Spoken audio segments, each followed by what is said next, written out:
राष्ट्रपति द्रौपदी मुर्मू ने राष्ट्रपति भवन में 4 देशों के राजनयिकों से परिचय पत्र स्वीकार किए। Francisco manual compress Hernandez Dominican Republic से, कार्लिटो नुनेज तिमोर लेस्ते से, प्रदीपा महेश्वरी श्रीलंका से और गाई रोड्रिग डियाके गैबोन से। इस अवसर पर भारत और इन देशों के द्विपक्षीय संबंधों को और मजबूत करने पर जोर दिया गया।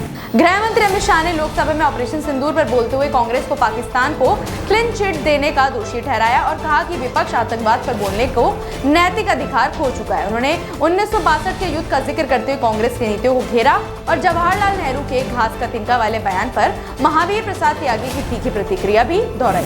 राज्यसभा में विपक्ष के नेता मल्लिकार्जुन खड़गे ने कहा कि अगर आतंकवाद पर मोदी सरकार का नियंत्रण 3 गुना बेहतर हुआ है तो फिर पहलगाम में आतंकी कैसे घुसे? पीएम मोदी ने दौरा रद्द क्यों किया? क्या हमले की पहले से जानकारी थी?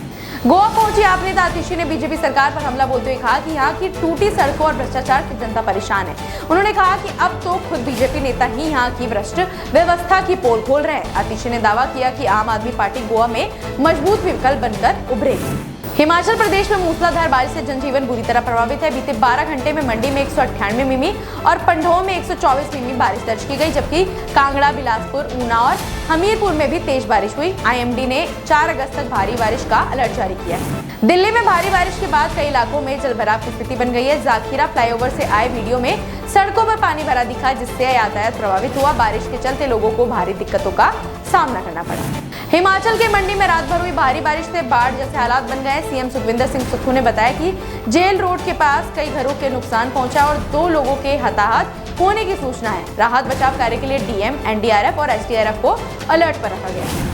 केंद्रीय मंत्री धर्मेंद्र प्रधान ने नई दिल्ली में अखिल भारतीय शिक्षा समागम 2025 का उद्घाटन किया, जो नई शिक्षा नीति 2020 के 5 साल पूरे होने का प्रतीक है। इस मौके पर 4000 करोड़ से अधिक की परियोजनाओं का शुभारंभ, कैंपस उद्घाटन और शिलान्यास किया गया।